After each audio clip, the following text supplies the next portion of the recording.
Hello everyone, আসসালামু আলাইকুম। Welcome to Maria's kitchen. মুরগির মাংস খায় না এমন কোনো মানুষ নেই, আর সেটা যদি পারফেক্টভাবে রান্না করা হয় তাহলে তো আর কথাই নেই। আজকে আমি খুব সহজ এবং পারফেক্টভাবে কিভাবে মুরগির মাংস রান্না করতে হয় তা শেয়ার করব। আশা করি যারা নতুন আপু আছেন, রাঁধুনি কিছুই জানেন না, তারা আমার এই ভিডিওটি দেখে অনেক উপকৃত হবেন। কথা না বাড়িয়ে কিভাবে সহজভাবে মুরগির মাংস রান্না করা যায় তার রেসিপিটি আপনাদেরকে দেখাবো। আমি এখানে 1 কেজির মতো প্রায় ব্রয়লার মুরগি নিয়ে নিয়েছি। এখানে আমি কোনো রকম আর আমি এখন এই মুরগিগুলোকে হলুদ এবং লবণ দিয়ে ভালো করে মেখে এগুলোকে তেলের মধ্যে ভেজে নেব।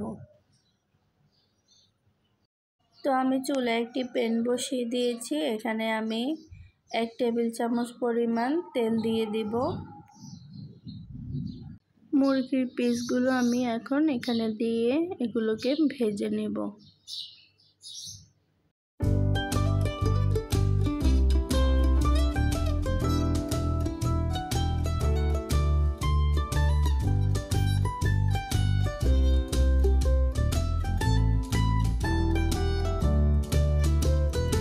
মুরগির মাংসগুলোকে আমি একটু উল্টিয়ে দিচ্ছি। এক পাশ হয়ে গিয়েছে, এখন আমি আরেক পাশটা উল্টিয়ে দিচ্ছি।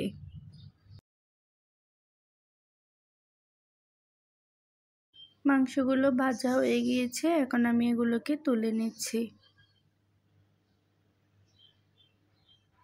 মুরগির মাংসগুলোকে আমি আলু দিয়ে রান্না করব।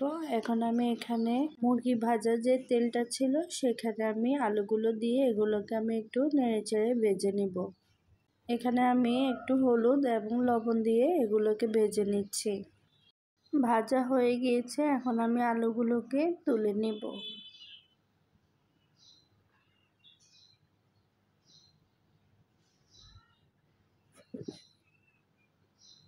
আলু এবং মুরগি ভাজার যে তেলটা ছিল সেখানে আমি আজকে রান্নাটা করব।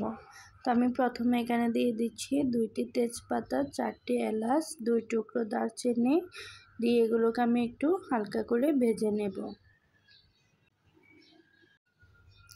এখন আমি এখানে দিয়ে দিব 1 কাপ পরিমাণ পেঁয়াজ কুচি।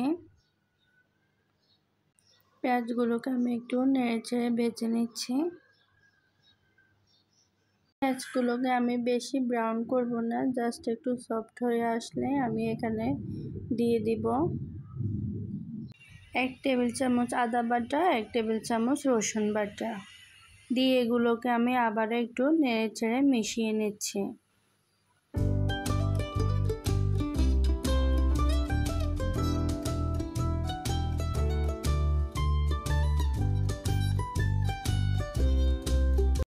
আদা রসুন বাটাগুলো ভেজে নেওয়ার পর দিচ্ছি 1 চা চামচ জিরার গুঁড়া, 1 চা চামচ ধনিয়ার গুঁড়া, 1 চা চামচ হলুদের গুঁড়া এবং 1.5 চা চামচের মরিচের গুঁড়া দিয়ে দিচ্ছি স্বাদ মতো লবণ দিয়ে এগুলোকে আমি সবগুলো উপকরণ একসাথে নেড়েচেড়ে ভালো করে মিশিয়ে নিচ্ছি। সব কিছু দেওয়ার পর আমি এখানে দিয়ে দিচ্ছি 1টা টমেটো পেস্ট দিয়ে এগুলোকে আমি আবার একটু নেড়েচেড়ে মিশিয়ে নিচ্ছি। এখন আমি এখানে দিয়ে দিব 1/2 কাপ পরিমাণ পানি দিয়ে এগুলোকে আমি একটু নেড়েচেড়ে একটা ঢাকনার সাহায্যে 5 মিনিট কষিয়ে নেব। 5 মিনিট হয়ে গিয়েছে, এখন আমি একে ভেজে রাখা মুরগির মাংসগুলো দিয়ে দিব। দিয়ে এগুলোকে আমি নেড়েচেড়ে ভালো করে মশলাগুলোর সাথে মিশিয়ে নিচ্ছি। মেশানো হয়ে গেলে আমি একটা ঢাকনার সাহায্যে এগুলোকে 5 মিনিটের জন্য কষিয়ে নেব।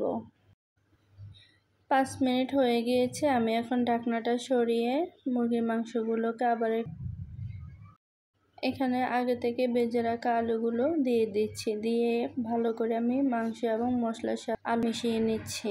মিশিয়ে নেওয়ার পরে মেশানোর পরে আমি এখানে 1 কাপ পরিমাণ পানি দিয়ে দিচ্ছি।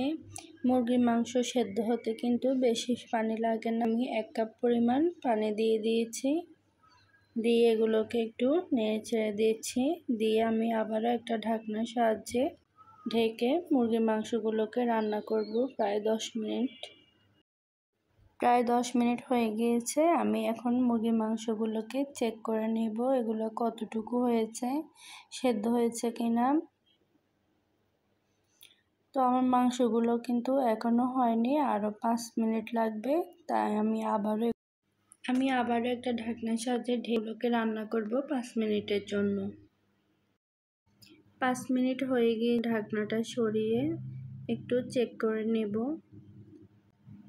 দেখতেই পাচ্ছেন ঝোলগুলো কিন্তু অনেকটাই আমার কিন্তু মাংসটা প্রায় হয়ে গিয়েছে। আমি একটা আলুকে চেক করে নিচ্ছি সেদ্ধ হয়েছে কিনা। তো আমার রান্নাটা কিন্তু পুরোপুরি কমপ্লিট হয়ে গিয়েছে। আমি এখন চুলাটা অফ করে দিব। তো আমার আজকের রেসিপিটি আপনাদের কেমন লেগেছে, আশা করি ভালো লেগেছে। যদি ভালো লেগে থাকে অবশ্যই আমার চ্যানেলটি সাবস্ক্রাইব করে রাখবেন আর কমেন্ট করে জানাবেন।